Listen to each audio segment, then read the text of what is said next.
กับสบายดีทุกคนเนาะมื้อนี้ก็มาพบข่อยอีกแล้วสีสุขบ้านสวนเนาะตอนนี้เฮาก็ได้เดินทางมาฮอดเมืองหินบูนแขวงคำม่วนเนาะอันนี้เป็นป้ายขัวน้ำหินบูนเนาะข้างหลังนี่ก็จะเป็นเขื่อนเดี๋ยวสิพาทุกคนมาเบิ่งกันเลยเนาะตอนนี้เฮาจะเดินทางขึ้นภาคเหนือเนาะด้วยรถจักรทรงวัยรุ่นอินโดเนาะนี่เลยข้างหลังนี่ก็จะเป็นแบบคล้ายๆแบบเป็นเขื่อนเนาะที่เพิ่นเฮ็ดไว้เลยทุกคนอันนี้คล้ายๆแบบเขื่อนอันนี้สูงเงาะงามแต่ว่าเฮาก็จะถ่ายวิวมาให้พี่ๆน้องๆนี่ได้เบิ่งกันทุกคนเนาะก็จะระวังรถนำเนาะนี่รถของเฮาก็เป็นรถอินโดบักแดงร้อนชื่อมันเนาะบ่ฮู้ว่ามันสิพาเฮาเติมเต็มความฝันไปได้ถึงจุดหมายปลายทางหรือบ่เนาะทุกคนนี่สิพาย่างมาเบิ่งวิวบรรยากาศทั้งสองฝั่งเนาะหมอนสะพานนี่สะพานขัวหินบูนเนาะโอ้โหสูงอะไรทุกคนลงไปนี่ข้างล่างเขานี่ก็จะเป็นอาจจะเป็นมองเป็นมองกั้นน้ำหรือว่าเป็นเขื่อนเป็นยังหรือบ่อเนาะเป็นมองแบบปล่อยน้ำหรือว่ากักเก็บน้ำเนาะทุกคนข้างหลังนี่ก็จะมีรถเนาะ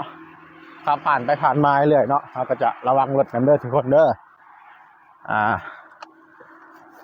ฝั่งนี้ก็จะเป็นฝั่งน้ำไหลลงเนาะไหลลงไป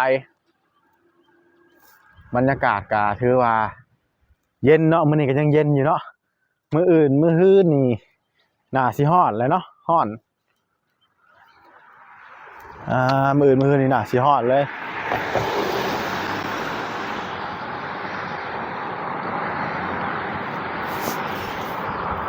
แล้วก็จะมีพระธุดงค์นำมาทุกคนเนาะมีพระธุดงค์นำเด้อ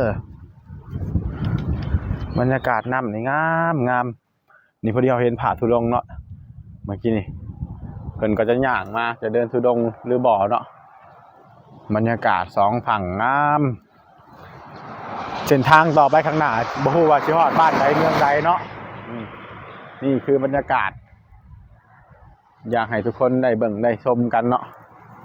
บรรยากาศในระหว่างทางและการเดินทางข้างหลังเพิ่นนี่ก็จะมีคนหากินเนาะหากินปลาใส่สะดุ้งหรือมีคนตึกสะดุ้งเนาะ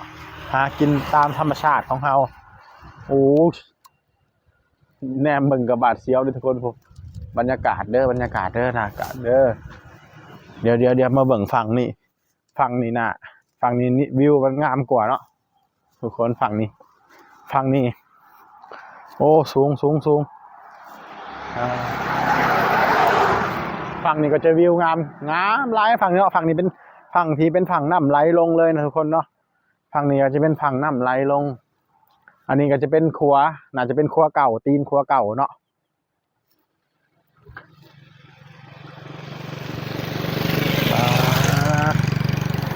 บรรยากาศ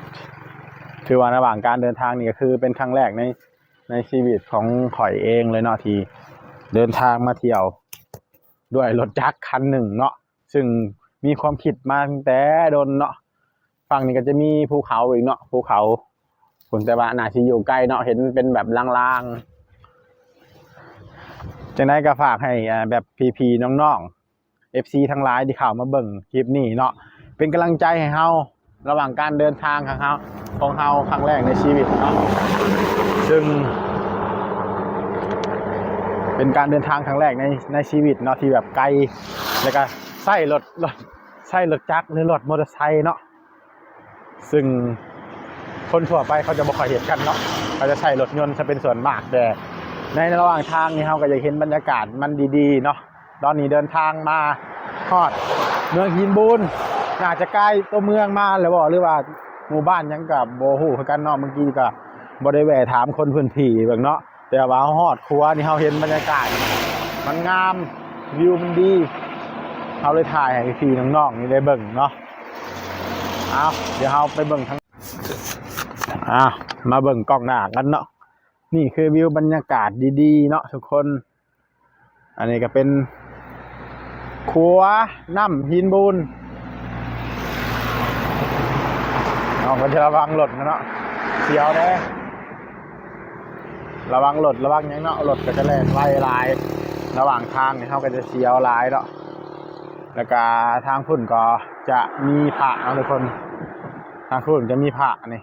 เพิ่นจะเดินทุดงมาเมื่อกี้แต่ว่าเพิ่นเห็นเฮาเพิ่นเลยย่างกลับเฮาบ่ฮู้ว่าจังใดเนาะเฮาก็อยากไหว้เพิ่นคือกันเนาะแต่ว่าเพิ่นย่างกลับก็บ่เป็นหยังเพิ่นน่าจะบ่สะดวกเนาะทุกคนก็บ่เป็นหยังเนาะอ่ะ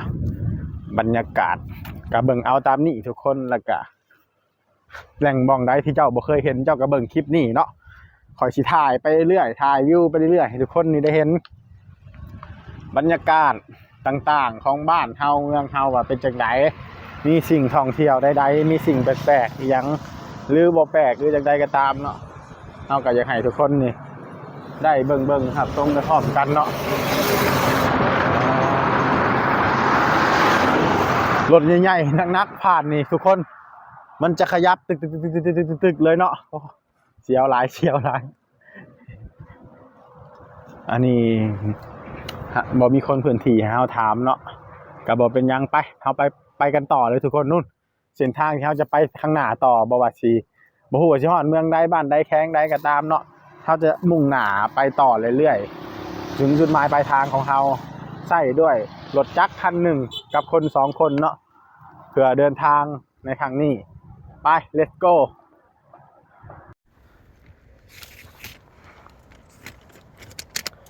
สบายดีทุกคนเนาะอ่ะ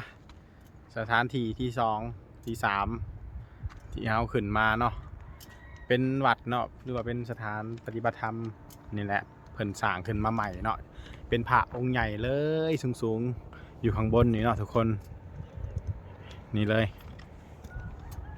นี่พระองค์ใหญ่ๆเนาะแล้วก็ข้างหลังนี่ก็จะเป็นวิวแบบ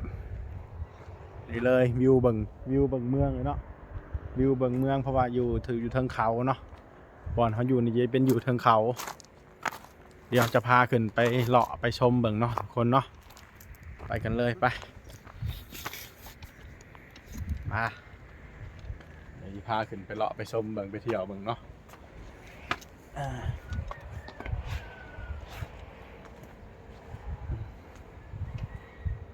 โอ้โถจุดบนนี่ก็จะมีมีของใหญ่เนาะของใหญ่ของตีเนาะ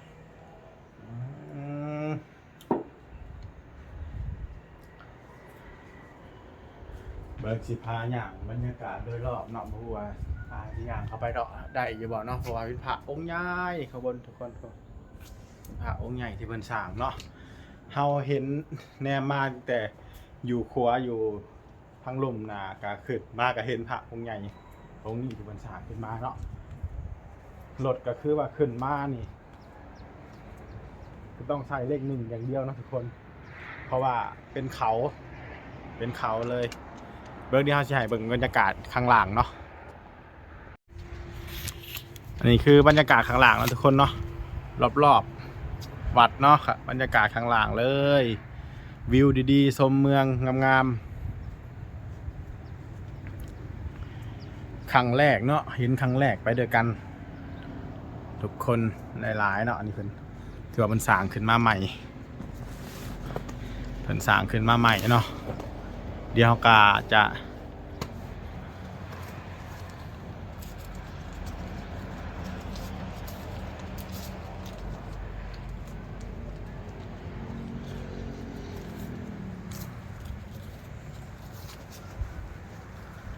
ะทำบุญไปส่วนหนึ่งเนาะทุกคนเนาะเราจะทำบุญไปส่วนหนึ่งเนาะทุกคน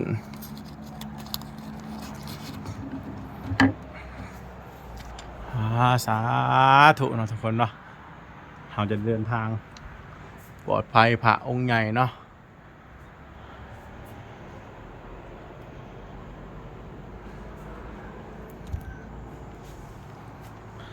พระเมตตาอ่านว่าพระเมตตาปาละมีสมปรารถนาค ภูนาคาป่าเล็กเปียกสร้างขึ้นเมื่อวันที่15มังกรปี2024เนาะก็ถือว่าสำเร็จเนาะสำเร็จวันที่15ถือว่าสร้างในการสร้างนี่ถือว่า1ปีเนาะทุกคนเนาะ1ปีสำเร็จเลยถือว่าไวอยู่เนาะทุกคนเนาะผ่านี่องค์ใหญ่เลยเนาะเพราะว่ามายืนใกล้ๆนี่น่าจะเป็นองค์ใหญ่เนาะอันนี้ก็เป็นพระองค์ใหญ่องค์แรกเนาะที่บ่าวสีสุกนี่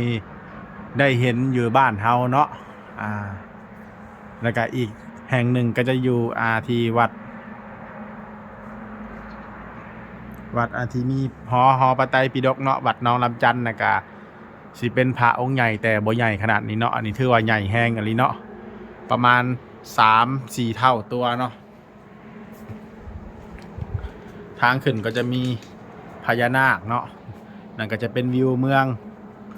อันนั้นก็จะเป็นขัวหินบูนแล้วก็มีเขื่อนมีหยังถือว่าบรรยากาศก็น่าเที่ยวน่าชมหลายนะทุกคนเนาะอันนี้ก็ถือว่าเป็นครั้งแรกครั้งหนึ่งในชีวิตนี่เนาะ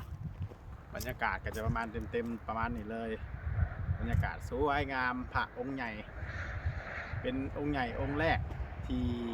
อยู่ในบ้านเฮาเนาะที่บ่าวชีซุกนี่เคยเห็นครั้งแรกในชีวิตเลยนี่เลยคือพระองค์ใหญ่เนาะเป็นน่าจะเป็นสถานปฏิบัติธรรมหรือว่าเป็นวัดนี่แหละแต่ว่าข้างล่างเฮาก็บ่ได้อ่านป้ายเมื่อกี้เฮาขึ้นมาเลยเนาะจะวิดขัวน้ำหินบูนมาหน่อยหนึ่งเนาะเฮาเบิ่งจากขัวก็เห็นเลยเนาะเพิ่นวิดขัวมาหน่อยหนึ่งแล้วก็มีพระองค์ใหญ่องค์นี้ตั้งอยู่อยู่เทิงเขาอยู่เทิงภูเนาะอยู่เทิงเขาอยู่เทิงภูคือว่าสวยงามหลายเนาะเป็นวิวดีอย่างหนึ่งเนาะนี่เหมือนกับมันดีอะไรยังเนาะนั่นนะคลองที่คลองบ่คลองเพนคลองใหญ่เนาะเป็นตีคลองใหญ่มาจากไหนทุกคนเดี๋ยวเราจะไปข้างหน้าอีกกันต่ออีกเนาะทุกคนเนาะเส้นทางยังอีกยาวไกลเนาะมีแบบใดบรรยากาศแบบใดมีวิวดีๆแบบใดเราสิถ่ายมาให้ทุกคนได้เห็นกันสิ่งใดที่แบบว่าแปลกตาหรือบ่แปลกตาก็ตามเนาะแบบเราบ่เคยเห็นจักเทื่อเราก็จะมาถ่ายให้พี่น้องๆได้รับชมกันเนาะบ่ว่าสิเป็น FC ฝั่งลาวหรือฝั่งไทยก็ฝากกดไลค์กดแชร์ให้ช่องบ่าวสีสุกบ้านสวนของเฮาไว้เนาะทุกคนเนาะมื้อนี้ก็สิจบคลิปไปกันในคลิปนี้เนาะขอกล่าวคำว่าสบายดีเด้อทุกคนเด้อฝากเป็นกำลังใจให้แน่